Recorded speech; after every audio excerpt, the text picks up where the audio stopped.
आप सभी को एग्जाम नैनो यूट्यूब चैनल में फिर से हार्दिक स्वागत है। आपका जेटेट 2026 का एग्जाम मार्च महीना में प्रस्तावित है, जैसा कि हाईकोर्ट की ओर से निर्देश दिया गया है। तो इसी चीज को ध्यान में रखते हुए अब आपको पूरा का पूरा तैयार हो जाना चाहिए जेटेट एग्जाम के लिए। और आज हम लोग डिस्कस करेंगे ईवीएस सेक्शन का टोटल 30 क्वेश्चंस। आप ईवीएस पहले भी पढ़े होंगे, बट आज के सेशन के बाद आपका नजरिया बदल जाएगा ईवीएस पढ़ने का।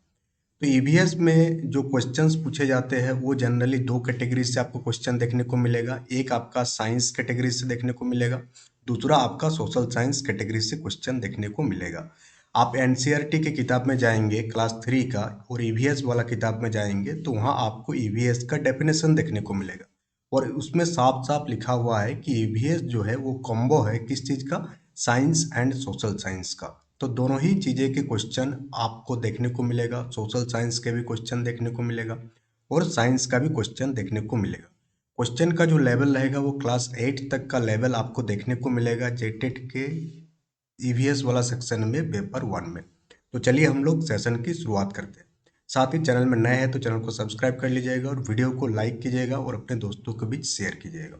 पहला क्वेश्चन आपसे यहाँ पूछा जा रहा है कि रबी की फसल का उदाहरण क्या है। तो अगर हम लोग भारत में फसल की पैटर्न देखें तो तीन टाइप का पैटर्न हम लोगों को देखने को मिलता है।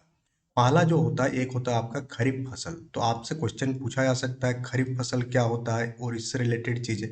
तो आपको क्या क्या पॉइंट याद रखना है, आपको बहुत ही बढ़िया से नोट्स बन जाएगा, नोट्स आप बनाते चलिएगा। तो खरीफ फसल किसे कहते हैं। तो पहला पॉइंट जो आपको ध्यान रखना है खरीफ फसल से रिलेटेड वो क्या है। पहला चीज कि खरीफ जो है इसका अर्थ क्या होता है। खरीफ का मतलब ही होता है, खरीफ एक अरबी शब्द है। कैसा शब्द है, तो खरीफ आपका एक अरबी शब्द है और ये शब्द का मतलब क्या होता है, इसका मतलब होता है शरद ऋतु। क्या मतलब होता है, शरद ऋतु। तो अगर आपसे इस टाइप का क्वेश्चन पूछ दिया जाए कि खरीफ फसल में खरीफ का क्या अर्थ होता है, तो आप याद रखिएगा कि खरीफ एक अरबी शब्द है जिसका मतलब होता है शरद ऋतु। और अगर हम लोग खरीफ फसल की बुवाई की समय देखें, यानी किस टाइम हम लोग इसमें बीज बोते हैं, तो आपका मानसून के आगमन के साथ का, मानसून के जैसे आगमन हो जाएगा तो हम लोग खरीफ फसल को उगाते हैं। तो इसमें जो टाइमलाइन आपको याद रखना है, क्या याद रखना है, जून जुलाई। तो वैसा फसल जिसको हम लोग जून जुलाई में क्या करते हैं, उसका बीज को बोते हैं, उसको हम लोग खरीफ फसल कहते हैं। दूसरा आप किस चीज़ से याद रख सकते हैं कि वैसा फसल जिसका कटाई, यानी फसल होने के बाद उसका हम लोग कटाई कब कर लेते हैं, तो सितंबर अक्टूबर महीना में। किस महीना में, सितंबर अक्टूबर महीना में इसकी कटाई कर लिया जाता है। इसे हम लोग कहते हैं खरीफ फसल। अब खरीफ फसल में आपको याद रखना है इसका एग्जाम्पल, जैसे कि क्या क्या एग्जाम्पल में आ जाएगा। जैसे चावल आपका एक खरीफ फसल का एग्जाम्पल है। उसी टाइप से अगर हम लोग देखेंगे तो मक्का आपका एक खरीफ फसल का एग्जाम्पल है। तीसरा आपका बाजरा, बाजरा क्या है, आपका एक खरीफ फसल का एग्जाम्पल है। ये सारे एग्जाम्पल बार बार एग्जाम में पूछ लिया जाता है। जैसे कि कपास आपका क्या है, खरीफ फसल का एग्जाम्पल है। उसी टाइप से जो सोयाबीन है, सोयाबीन भी आपका खरीफ फसल का एग्जाम्पल है। तो ये सारे खरीफ फसल का एग्जाम्पल क्यों है, क्योंकि इन सारे फसलों को उगाने के लिए क्या चाहिए, आपका वर्षा चाहिए। तो आप ये भी याद रख सकते हैं कि वैसा फसल जो वर्षा पर निर्भर है। तो आपको इतना सारे पॉइंट बता दे रहे हैं कि आप इजीली याद रख सकते हैं। कोई भी एक पॉइंट अगर आपका दिमाग में क्लिक कर जाएगा तो बाकी चीज़ें को आप अपने आप क्या कर सकते हैं, निकाल सकते हैं। तो क्या क्या याद रखना है कि ये इसका जो मानसून है जून जुलाई में हम लोग इसका बीज बोते हैं, कटाई करते हैं सितंबर अक्टूबर में। एग्जाम्पल आपको याद रखना है। और ये सारे फसलें किस पर एग्जाम्पल है, आपका वर्षा पर एग्जाम्पल है। उसी टाइप से अगर हम लोग रबी फसल की बात करें तो रबी फसल, ये जो रबी शब्द है ये कहाँ से आया है, तो ये रबी शब्द भी आपका एक अरबी शब्द है। क्या, कौन सा शब्द है, ये भी आपका अरबी शब्द है। और इस अरबी शब्द का मतलब क्या होता है, इसका मतलब होता है बसंत। क्या मतलब होता है, बसंत। काफी इंपॉर्टेंट पॉइंट बता रहे हैं, आप पहली बार पढ़ रहे होंगे तो आपको ये सारा इंफॉर्मेशन देखने को मिल रहा होगा। तो इसमें भी आपको दो पॉइंट याद रखना है। पहला पॉइंट कि इसका बीज हम लोग कब बोते हैं, तो इसका बीज जो हम लोग बोते हैं यानी कि जो बुआई होती है वो कब होती है, तो इसकी बुआई आपका सर्दियों की शुरुआत में। जैसे अभी विंटर सीजन आपको देखने को मिल रहा हो, तो विंटर सीजन के शुरुआत में जो भी फसल हम का बीज हम लोग बोए थे उसको हम लोग कहते हैं कौन सा, रबी फसल। तो सर्दियों के शुरुआत में। अगर हम लोग बात करें कि इसकी कटाई कब क्या कर लिया जाता है, तो रबी फसल का जो कटाई है वो आपका हो जाएगा मार्च अप्रैल। कौन सा महीना में इसका कटाई कर लेंगे आप, तो मार्च अप्रैल में आप इसका कटाई कर लेंगे।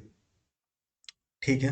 अब इसका एग्जाम्पल आपको याद रखना है। तो रबी फसल का एग्जाम्पल क्या हो जाएगा, जैसे कि आपका गेहूं हो गया, गेहूं से आप याद रख सकते हैं। और भी एक ट्रिक आपको बताएंगे अभी, आप खाली बने रहिएगा तो आपको और चीज़ें क्लियर हो जाएगा। जो हो गया चना हम लोग इस मौसम में उगाते हैं, मटर आपको देखने को मिल रहा होगा मार्केट में, तो मटर इसी महीना में हम लोग इसी टाइम का फसल है। सरसों हो गया, उसके बाद अलसी हो गया, ये सारे चीज़ें जो है आपका, जैसे जीरा हो गया, ये सारे चीज़ें आपका रबी फसल का एग्जाम्पल है। एक और पॉइंट्स आप याद रख सकते हैं कि आप याद रखिएगा कि चावल हम लोग जब बोते हैं, यानी चावल का जो टाइमलाइन है वो खरीफ फसल का टाइमलाइन है, और गेहूं जो कि आपका आटा है उसका टाइमलाइन रबी फसल का टाइमलाइन है। इससे भी आप चीज़ों को याद रख सकते हैं कुछ हद तक। यह पूछा जा रहा था कि रबी फसल का एग्जाम्पल, तो आप यहाँ देख पा रहे होंगे कि मक्का हो गया, सोयाबीन हो गया और मूंगफली हो गया, ये तीनों ही आपका खरीफ फसल का एग्जाम्पल है। किसका एग्जाम्पल है? खरीफ फसल का। बट ये जो अलसी है ये आपका किसका एग्जाम्पल है? रबी फसल का। तो क्वेश्चन नंबर 1 का जो आंसर हो जाएगा वो क्या हो जाएगा? आपका ऑप्शन नंबर डी हो जाएगा।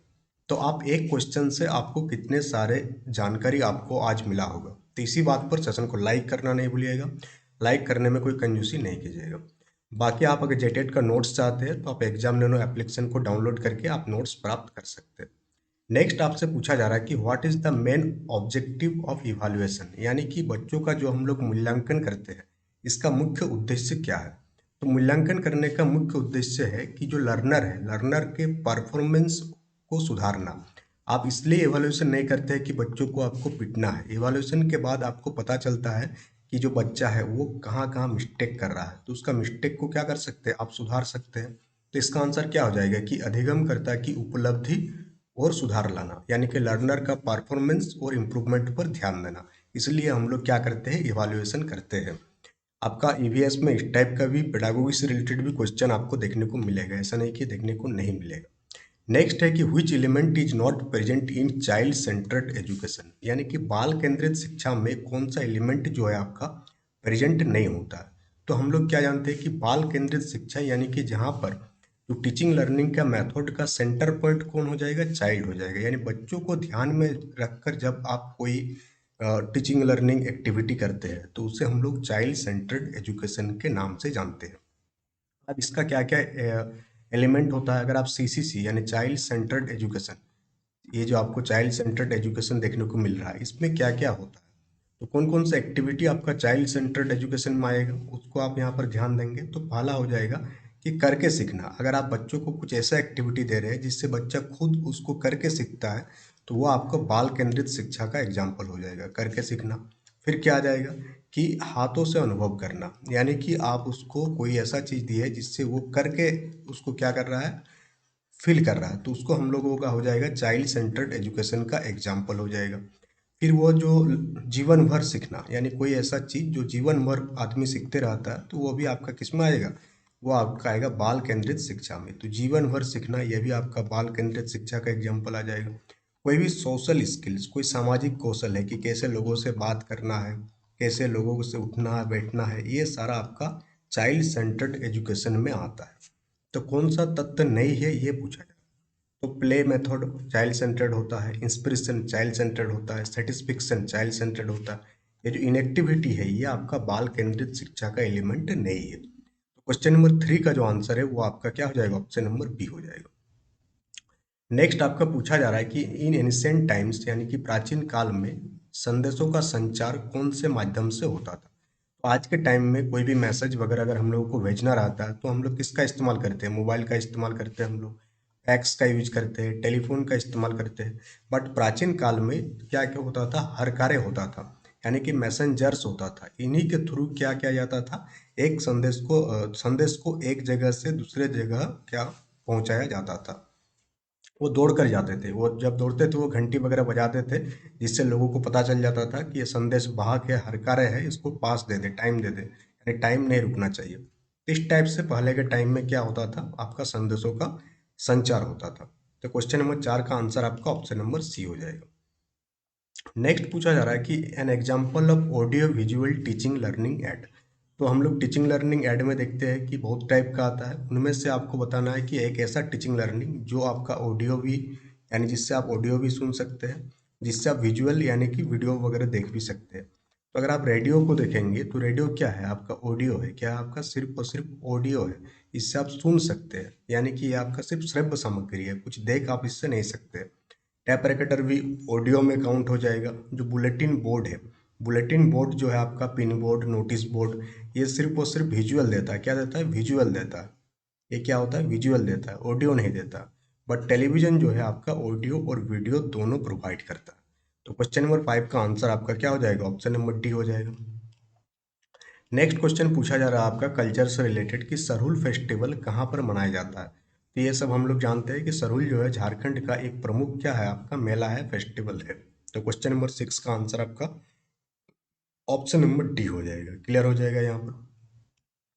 नेक्स्ट आपको जो फैमिली वाला है उससे इस टाइप के क्वेश्चन पूछा जा सकता है, इसलिए यहाँ पर रखा गया है। तो इस क्वेश्चन को आप ध्यान से देखेंगे, आसानी से आप बना सकते हैं। क्वेश्चन क्या पूछा जा रहा है कि आपके पिताजी के साले की माँ से आपका क्या रिश्ता है। तो सिंपली आपको यहाँ पर ध्यान रखना, ये है आपका पिताजी, ठीक है। यहाँ पर आप लिखेंगे ये आपका पिताजी है, ठीक। और ये है क्या? आप, ये आप खुद है। अब क्या बोल रहा है? पिताजी का जो साला होगा, पिताजी का जो साला होगा उसका माँ, पिताजी के साला का माँ, तो वो कौन हो जाएगा आपका? तो वो आपका कौन लगेगी? वो आपका नानी लगेगी। कौन लगेगी? नानी। तो आंसर क्या हो जाएगा? ऑप्शन नंबर बी आपका बिल्कुल सही उत्तर हो जाएगा। सेशन अच्छा लग रहा है तो सेशन को लाइक और शेयर जरूर कीजिएगा। नेक्स्ट पूछा जा रहा है कि निम्नलिखित में से कौन सा सूरज का आपका निकटतम ग्रह है। तो अगर हम लोग ग्रहों का क्रम देखें, दूरियों का, दूरी के अनुसार सन से, तो सबसे पहला आपका क्या है? यहाँ पर सन है। कौन है यहाँ पर? सन यानी कि सूरज है। सन के बाद जो ग्रह आता है उसका नाम क्या है? उसके पहला, सबसे पहला आ जाएगा आपका बुध ग्रह। कौन सा आ जाएगा? बुध, यानी कि मरकरी सबसे पहला आ जाएगा बुध ग्रह। बुध ग्रह के बाद आपका कौन सा ग्रह आ जाएगा? तो बुध के बाद आपको देखने को मिलेगा शुक्र ग्रह। कौन सा ग्रह देखने को मिलेगा? शुक्र। ये क्रम आपको याद रखना है। नेक्स्ट शुक्र ग्रह के बाद आपको देखने को मिलेगा अपना पृथ्वी। फिर क्या आ जाएगा? पृथ्वी आ जाएगा। पृथ्वी के बाद कौन सा ग्रह है? तो पृथ्वी के बाद आपका आ जाता है मंगल। कौन सा आ जाएगा? मंगल। ये सीरीज आपको याद रखना है हर हाल में। मंगल के बाद कौन आ जाएगा आपका? तो मंगल के बाद आ जाएगा आपका बृहस्पति। कौन आ जाएगा? बृहस्पति। फिर अगर हम लोग देखेंगे कि बृहस्पति के बाद कौन सा आपका आ जाएगा, बृहस्पति के बाद आ जाता है आपका शनि। क्या आ जाता है? शनि। फिर आपको याद आ जाएगा कि शनि के बाद आता है यूरेनस। कौन आ जाएगा? यूरेनस आ जाएगा। यूरेनस के बाद क्या आ जाएगा? तो एक ही बचा है, यूरेनस के बाद आ जाएगा नेपच्यून। कौन आ जाएगा? नेपच्यून जो है आपका यूरेनस के बाद आ जाएगा।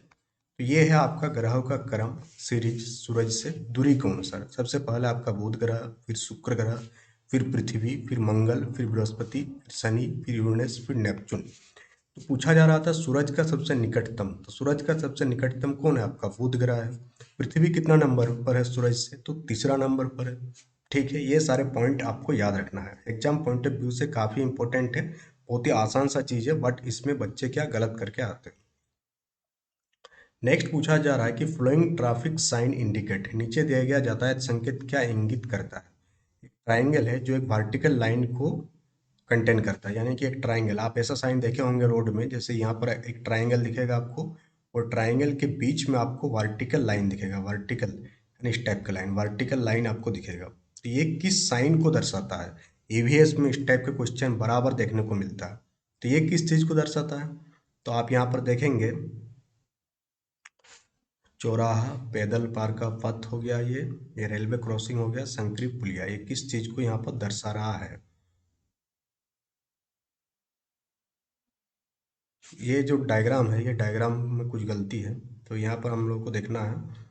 ये रेलवे फाटक वाला आप देखे होंगे, तो यहाँ पर इस टाइप से एक साइन रहता है, नीचे भी रहता है, तो ये आपका रेलवे फाटक को दर्शाता है। बाकी ये चारों का ऑप्शन में ये गलती है, ये ऑप्शन सब क्या है? गलत है, ठीक। Let's move to the next question. Next पूछा जा रहा है कि आवर नेशनल कैलेंडर, हमारा राष्ट्रीय पंचांग का नाम क्या है। तो राष्ट्रीय कैलेंडर जो है वो किस पर आधारित है? तो वो आपका नेशनल, राष्ट्रीय नेशनल शाखा जो है, ये हम लोगों का नेशनल कैलेंडर है। ये चीज़ को आप याद रखिएगा कि राष्ट्रीय संघ संबंध पर आधारित है। क्लियर हो गया कि नेशनल कैलेंडर किस पर आधारित है? नेशनल शाखा, राष्ट्रीय शक पर आधारित है ये। और साथ ही अगर आप जेटेट एग्जाम का तैयारी कर रहे हैं तो आप प्रीमियम बैच के साथ जुड़ सकते हैं, जहाँ पर जेटेट का ये चारों सब्जेक्ट, जैसे कि आपका सीडीपी हो गया, भाषा में आपका हिंदी इंग्लिश हो गया, मैथ हो गया और ईवीएस हो गया, इन सारों का नोट्स और आपको वीडियो आपको देखने को मिलेगा। अभी आपको ऑफर प्राइस में ये देखने को मिलेगा पेपर 1 का। पेपर 2 का अगर आप लेना चाहते हैं, जिसमें सामाजिक विज्ञान सेक्शन का, जिस पर आपका सीडीपी है, भाषा आपका कवर हो रहा है, Hindi and English, social science, computer, खाली भाषा का पेपर 2 इसमें ऐड नहीं है, इसको आप ऑफर प्राइस 599 में अभी इसको आप एक्सेस कर सकते हैं। इसमें आपको क्या क्या मिलेगा, तो इसमें आपको नोट्स देखने को मिलेगा, जेटेट का अपडेटेड नोट्स आपको अपडेट किया जा रहा है धीरे धीरे। साथ ही आपको वीडियो क्लासेस देखने को मिलेगा और आपको टेस्ट सीरीज देखने को मिलेगा। तो तीनों चीज़ों का कम्बो है, बहुत ही मिनिमल प्राइस में आपको दिया जा रहा है। आप देख पा रहे होंगे कि मार्केट में जेटेट का प्राइस काफ़ी हाई है बाकी जगह पर, बट आप लोगों की सुविधा को ध्यान में रखते हुए और जेटेट एग्जाम इतना लंबे टाइम से ना होने के कारण ये प्राइस पर आप अभी एक्सेस कर सकते हैं इसको। नेक्स्ट यहाँ पूछा जा रहा है कि सड़क मार्ग यातायात के साधनों के सही समूह को चुनिए, यानी चूज द राइट ग्रुप। क्या पूछा जा रहा है, choose the right group for means of transport bye roadways, यानी रोड के माध्यम से हम लोग किस किस चीज़ से ट्रांसपोर्ट कर सकते हैं। तो नाव आपका रोड में नहीं चलेगा, तो ये ऑप्शन गलत हो जाएगा यहाँ पर। साइकिल, कार, जेट, फिर है आपका बस, ट्रक और ई रिक्शा। ये तीनों ही आपका रोडवे है। बस भी आपका रोड में चलता है, ट्रक भी आपका रोड में चलता है, ई रिक्शा भी आपको रोड में देखने को मिलेगा। तो इसका आंसर क्या आ जाएगा, ऑप्शन नंबर सी हो जाएगा। तो यहाँ पर आपको तीन चीज याद रखना है कि ट्रांसपोर्ट का तीन मीडियम होता है। कितना मीडियम होता है, तीन होता है। एक होता है आपका स्थल परिवहन, यानी कि जो आपका स्थल परिवहन। दूसरा आपका क्या होता है, दूसरा आपको याद रखना है जल परिवहन, जहाज वगैरह। तीसरा क्या होता है आपका वायु परिवहन। तो ये तीनों पॉइंट आपको याद रखना है कि यातायात का कितना माध्यम होता है, ट्रांसपोर्ट का तीन माध्यम हम लोगों को देखने को मिलता है। तो यातायात का माध्यम, ये तीन माध्यम है। कभी कभी पूछ लिया जाता है एग्जाम में कि यातायात का कितना माध्यम है, तो आपको याद रखना है तीन माध्यम है। कितना है, तीन। तो इसका आंसर क्या आ जाएगा, ऑप्शन नंबर सी हो जाएगा। नेक्स्ट क्वेश्चन आपसे पूछा जा रहा है कि किस रोग के कारण रक्त में जो है प्लेटलेट्स की संख्या कम हो जाती है। तो हम लोगों का जो बॉडी है वो क्या, आपको ब्लड देखने को मिलता है बॉडी में। अब कौन सा आपका रोग है जिसमें प्लेटलेट्स की संख्या कम हो जाती है, तो कौन सा रोग जिसमें प्लेटलेट्स की संख्या कम हो जाएगी, आपको इसको आपको आंसर करना है। तो इसका आंसर क्या हो जाएगा यहाँ पर, तो आप ध्यान से देखेंगे तो यहाँ पर जो आपको डेंगू बीमारी आएगा, डेंगू डेंगू बीमारी में प्लेटलेट्स की संख्या जो है वो आपको काफ़ी तेजी से गिरता हुआ देखने को मिलता है। तो आंसर क्या हो जाएगा इसका, ऑप्शन नंबर डी आपका इसका बिल्कुल सही उत्तर हो जाएगा। नेक्स्ट पूछा जा रहा है कि निम्नलिखित में से किसको राजस्थान का मैनचेस्टर कहा जाता है। तो आप बहुत बार पढ़े होंगे कि भारत का मैनचेस्टर किसे कहा जाता है। तो यहाँ पूछा जा रहा है कि राजस्थान का मैनचेस्टर किसे कहा जाता है। तो राजस्थान का मैनचेस्टर क्या हो जाएगा आपका, तो भीलवाड़ा। भीलवाड़ा को आपका राजस्थान का मैनचेस्टर के नाम से यहाँ पर जाना जाता है। नेक्स्ट पूछा जा रहा है कि खादी के बने वस्त्रों की कीमत पर विशेष छूट कब दी जाती है। तो हम लोग जानते हैं कि महात्मा गांधी जो है ये खादी के बहुत ही ज़्यादा यूज करते थे और प्रमोट भी किए थे जब आपका भारत के स्वतंत्रता संग्राम चल रही थी उस टाइम। तो महात्मा गांधी का जन्मदिन किस तारीख को मनाया जाता है, तो 2 अक्टूबर को मनाया जाता है। तो 2 अक्टूबर के दिन जो है आपका खादी के वस्त्रों में क्या दिया जाता है, छूट जो है आपका प्रदान किया जाता है। इसका आंसर क्वेश्चन नंबर 14 का जो आंसर है वो क्या हो जाएगा, ऑप्शन नंबर बी हो जाएगा। Let's move to the next question. Next आपसे पूछा जा रहा है कि पर्वतारोहण के दौरान यानी कि माउंटेनियरिंग के दरमियान जो है सांस लेने में कठिनाई होती है, इसका मुख्य कारण क्या है। तो जब भी आप माउंटेनियरिंग करेंगे यानी पर्वतारोहण करेंगे तो सांस लेने में आपको दिक्कत होगी। इसके पीछे का रीजन है, जैसे जैसे आप ऊंचाई में बढ़ेंगे, जैसे जैसे आपका हाइट में आप बढ़ेंगे, ऊंचाई ऊंचाई में वृद्धि होने के साथ साथ जैसे जैसे आप हाइट में बढ़ते जाएंगे वैसा वैसा क्या हो जाएगा, हवा का जो प्रेशर है, एयर प्रेशर कम होते जाएगा। एयर का प्रेशर जो है, एयर का प्रेशर कम होते जाएगी। तो ऊंचाई के साथ एयर का प्रेशर क्या होती है, घटती है। यानी कि लो एयर प्रेशर के कारण जो होती है सांस लेने में क्या होती है, आपको दिक्कत होती है। इसमें क्या होती है, जैसे जैसे आप ऊपर की ओर जाएंगे तो एयर का प्रेशर कम होते जाएगा और एयर का प्रेशर जैसे जैसे कम होते जाएगा जो ऑक्सीजन का अणु है ये दूर दूर चला जाएगा। ये क्या हो जाएगा, दूर दूर चला जाएगा। ये सब ऑक्सीजन है, ये दूर दूर चला जाएगा, पास पास आपका नहीं रहेगा। जिसके कारण ऑक्सीजन की मात्रा जो है वो कम हो जाएगी। ऑक्सीजन क्या हो जाएगा, कम हो जाएगा। और ऑक्सीजन जैसे ही कम हो जाएगी तो आपको सांस लेने में क्या होगी, आपको दिक्कत होगी। तो ऑप्शन नंबर सी आपका बिल्कुल सही उत्तर हो जाएगा क्वेश्चन नंबर 15 का। तो सेशन को लाइक भी कीजिएगा क्योंकि हम देखते हैं कि जब भी झारखंड रिलेटेड कोई भी चीज़ें बनाते हैं तो वहाँ लाइक की संख्या बहुत ही कम हो जाता है। बाकी अगर हम लोग बाकी कोई कंटेंट बनाते हैं, जैसे KVS का क्लास करवाए थे, NVS का करवाए थे, EMRS का करवाए थे, वहाँ लाइक की संख्या काफ़ी ज़्यादा रहती है। तो आपको ये ध्यान रखना है कि हाँ लाइक भी करते रहना है, ये आपका काम है। क्लासेस वगैरह डेली आपको करवाया जाएगा अगर आप लाइक वगैरह सही ढंग से करेंगे। इससे एक मोटिवेशन मिलते रहता है। अगर मोटिवेशन नहीं मिलेगा तो फिर कोई भी काम करने को किसी को भी इच्छा नहीं होगा। जैसे अभी 1 साल से आप जेटेट का पढ़ाई नहीं कर रहे होंगे, क्यों नहीं कर रहे होंगे? क्योंकि आपको पता ही नहीं था कि जेटेट का एग्ज़ाम कब होगा। अब जेटेट का एग्ज़ाम का डेट आ गया है, तो आप भी पढ़ रहे हैं, यानी कि आपको मोटिवेशन मिल रहा है। उसी टाइप से एक मोटिवेशन चाहिए होता है, बिना मोटिवेशन का कुछ भी यहाँ पर नहीं होता। यहाँ पूछा जा रहा है कि which of the flowing come under the abiotic component, यानी कौन सा जो है आपका पर्यावरण का अजैविक घटक है। तो पर्यावरण का दो घटक देखने को मिलता है, एक होता है बायोटिक, यानी जिसे हम लोग जैविक कंपोनेंट कहते हैं, जैविक घटक कहते हैं, और दूसरा आपका क्या होता है, अजैविक घटक होता है। तो बायोटिक और अजैविक, नॉन एबायोटिक। बायोटिक क्या होती है? तो बायोटिक जिसमें जीवन पाया जाता है, क्या पाया जाता है? जिसमें जीवन पाया जाता है। और एबायोटिक क्या होती है? जिसमें लाइफ नहीं पाया जाता, लाइफ इसमें नहीं पाया जाता, लाइफ इसमें नहीं पाया जाता, किसमें? एबायोटिक कंपोनेंट में। तो आप देखेंगे प्लांट, प्लांट क्या है आपका? बायोटिक है। क्यों? क्योंकि प्लांट में आपका जीवन पाया जाता है। एनिमल क्या है आपका? बायोटिक है, क्योंकि जीवन पाया जाता है। जो जीवाणु है इसमें भी जीवन पाया जाता है, लाइफ का साइन रहता है, तो ये आपका बायोटिक कंपोनेंट है। बाकी जो एयर है इसमें कोई भी लाइफ नहीं पाया जाता है, तो ये क्या है आपका? एबायोटिक कंपोनेंट है। तो 16 का आंसर जो हो जाएगा आपका ऑप्शन नंबर बी हो जाएगा। नेक्स्ट आपका ये सारे क्वेश्चन आपका ईवीएस का जो क्लास 3 से 5 का ईवीएस का बुक है वहीं से लिया गया है, उसी से आपको क्वेश्चन देखने को मिलेगा। ये सारे कॉन्सेप्ट आपका क्लास 3, क्लास 4 और क्लास 5 की ईवीएस के किताब में देखने को मिलेगा।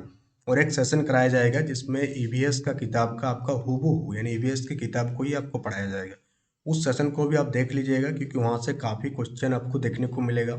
उस सेशन को आप ऐसे ही इंटरटेनमेंट के टाइप से देखिएगा, बट एग्जाम में आपको बहुत ही ज़्यादा बेनिफिट करेगा। क्योंकि ईवीएस में बहुत सारे बच्चों का मार्क्स नहीं आता है, इसी कारण नहीं आता है क्योंकि वो एनसीईआरटी की किताब को फॉलो नहीं करता। नेक्स्ट पूछा जा रहा है कि which of the following is the food of silk worm, जो रेशम कीट होती है। तो रेशम कीट का भोजन क्या होती है? किस चीज को खाकर वो बड़ा होता है?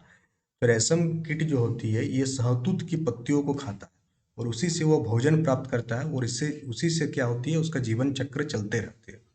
आपसे पूछा जा सकता है कि जो रेशम कीट का जो पालन है उसको हम लोग किस नाम से जानते हैं?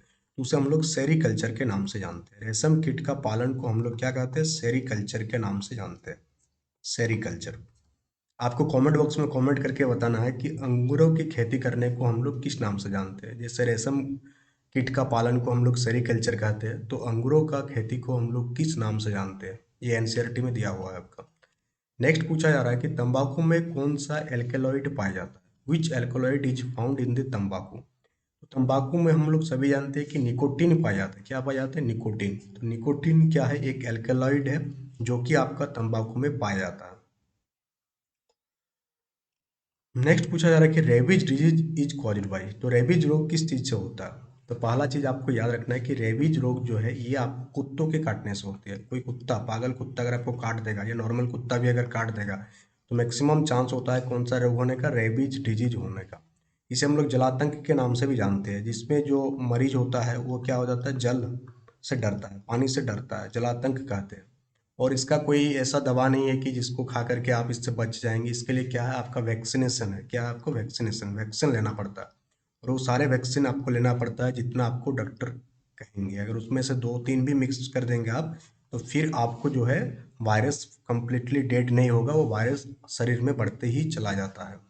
तो पहला चीज़ याद रखना है कि रेबीज रोग कुत्तों को काटने से, साथ ही साथ बिल्लियों को काटने से भी होता है। कुत्ता, बिल्ली और भी बहुत सारे प्रजाति है जिसको काटने से ये आपका बीमारी होता है। जैसे बंदर, बंदर के काटने से भी होता है। मंकी, बंदर अगर काट देगा तो भी आपको रेबीज रोग देखने को मिलता है। तो कुत्ता से इसलिए हम लोग याद रखते हैं क्योंकि कुत्ता बहुत है, तो मैं मैक्सिमम जो रेबीज रोग होता है वो कुत्तों को काटने से ही होता है, कि कुत्ता अवेलेबल है ज़्यादा। मंकी तो उतना अवेलेबल है नहीं, बिल्ली उतना अवेलेबल है नहीं। तो ये जो है एक वायरस है। क्या है? एक वायरस, वायरस से फैलने वाला एक बीमारी है। ये पॉइंट आप याद रखिएगा, वायरस जनित रोग है। तो क्या आपका रेबीज का वाहक कौन है? Caused by virus. नेक्स्ट पूछा जा रहा है कि जंतु से प्राप्त रेशे का एग्जाम्पल क्या है? कौन सा फाइबर है जो आपको एनिमल से ऑब्टेन करते हैं? तो जंतु से प्राप्त करने वाले फाइबर का नाम आप याद रखिएगा। जैसे कि आपका रेशम हो गया, रेशम हम लोग किससे प्राप्त करते हैं? जंतु से प्राप्त करते हैं। जो ऊन हो गया, ऊन भी आपका जंतु से प्राप्त करते हैं। ये सारे चीज हो गया आपका एनिमल से प्राप्त हो गया आपका। तो इसका एग्जाम्पल क्या हो जाएगा? आप यहाँ देखेंगे तो पॉलिस्टर हो गया, नॉयलन हो गया, ये सारे आपका आर्टिफिशियल फाइबर है। क्या है? ये सब आपका आर्टिफिशियल, ये पॉइंट याद रखिएगा। ये सारा आपका आर्टिफिशियल है। क्या? आपका आर्टिफिशियल फाइबर है। बाकी अगर यहाँ आप ध्यान से देखेंगे तो सिल्क जो है, रेशम जो है, ये आपका एनिमल से प्राप्त एक रेशे का एग्जाम्पल है। तो 20 का आंसर आपका ऑप्शन नंबर डी हो जाएगा। नेक्स्ट पूछा जा रहा है कि कौन सा जो है आपका वाटर पोल्यूशन का ह्यूमन मानवीय स्रोत नहीं है, यानी कौन सा, किस चीज़ से प्रदूषण होता है पानी का जो मानव द्वारा नहीं कराया जाता है। तो आप यहाँ देखेंगे कि डोमेस्टिक, घरेलू लिख दिया तो इसमें ह्यूमन इन्वॉल्व है। जो स्वेज होती है, वाहित जल होती है, ये भी ह्यूमन इन्वॉल्व्ड है। जो इंडस्ट्रियल एफ्लुएंट है, इसमें भी ह्यूमन इन्वॉल्व है। बट जो ह्यूमस मैटर होती है, जिससे कि होती है आपका जल प्रदूषित होता है, ये आपका शामिल नहीं है, किसमें, आपका मानवीय स्रोत नहीं है। तो यहाँ पर टोटल 21 क्वेश्चन आपको कराया गया। अब आपको कुछ आपका रिवीजन कराया जाएगा जो काफ़ी इंपॉर्टेंट है यही सब सेशन से। पहला चीज़ आपको याद रखना है कि रबी क्रॉप कौन सा था। डेंगू आपका, डेंगू में क्या होता है, प्लेटलेट्स की संख्या कम हो जाती है। रेशम का कीट जो है शहतूत की पत्तियों की भोजन के रूप में खाता है। तंबाकू में आपका निकोटीन नामक एल्कलॉइड पाया जाता है। रेबीज आपका वायरस जनित रोग है। रेशम जो होती है जंतुओं से प्राप्त होने वाला रेशा है। जबकि जो कपास जो है ये आपका एक एनिमल प्लांट फाइबर है। नेक्स्ट आपको याद रखना था कि जो सूरज का निकटतम ग्रह है वो कौन सा है, मरकरी है। आप जब भी माउंटेनियरिंग करेंगे, कोई भी पर्वत पर ऊंचाई पर चढ़ेंगे, तो आपको क्या हो जाएगा, कम वायुदाब के कारण आपको सांस लेने में दिक्कत होगी। एबायोटिक कंपोनेंट आपका हवा हो जाएगा, वायु। बाकी पौधा, जंतु, जीवाणु, ये सारे आपका बायोटिक कंपोनेंट में काउंट होता है। अगर हम लोग प्रदूषण के स्रोत देखेंगे तो जो ह्यूमस होती है ये आपका मानवीय प्रदूषण नहीं है। नेक्स्ट हम लोग देखेंगे तो प्राथमिक स्तर पर जो गणित हम लोग सिखाते हैं उसमें लेक्चर मेथड यूजफुल नहीं होता है। जो बाल केंद्रित शिक्षा होती है इसमें इनएक्टिविटी की कोई जगह नहीं होती है। जो मूल्यांकन हम लोग करते हैं बच्चों को, ये करते हैं हम लोग लर्नर की उपलब्धि और उसमें सुधार लाने के लिए। जो ऑडियो विजुअल ऐड होती है, टेलीविजन एक ऑडियो विजुअल ऐड का एग्जाम्पल है। पहले के टाइम में जो मैसेंजर्स थे उसे हम लोग हरकारे के नाम से जानते थे। अपना जो नेशनल पंचांग होती है उसे हम लोग राष्ट्रीय शक के नाम से जानते हैं। खादी पर जो विशेष छूट प्रदान किया जाता है वो 2 अक्टूबर को गांधी जयंती के अवसर पर दिया जाता है। सड़क यातायात वाला याद हो गया आपको। और फिर आपको रिश्ता, ये वाला भी याद हो गया। तो ये सारे थे आज का क्लास, और आज का क्लास आपको काफ़ी अच्छा लगा होगा। आप फीडबैक दीजिएगा कमेंट बॉक्स में कमेंट करके। और अगर आप जेटेट का बैच एक्सेस करना चाहते हैं तो आप एग्जाम नैनो एप्लीकेशन को कहाँ से डाउनलोड करेंगे, गूगल प्ले स्टोर। कहाँ से आपको मिलेगा, गूगल प्ले स्टोर में जाकर आप डाउनलोड करेंगे, Google play store. Google play store में जाकर आपको क्या टाइप करना है, आपको टाइप करना है एग्जाम नैनो। यही टाइप करना है आपको, एग्जाम नैनो। नैनो का स्पेलिंग देख लीजिएगा आप, एग्जाम नैनो। इसको टाइप कीजिएगा तो आपको एप्लीकेशन डाउनलोड हो जाएगा। एप्लीकेशन में आप पेड कोर्सेज में जाएंगे तो आपको कोर्सेज दिखेगा, और उसमें जाकर के आप व्यू डिटेल्स में चेक कर लीजिएगा, वहाँ पर आपको सारी चीज़ें दिखेगी।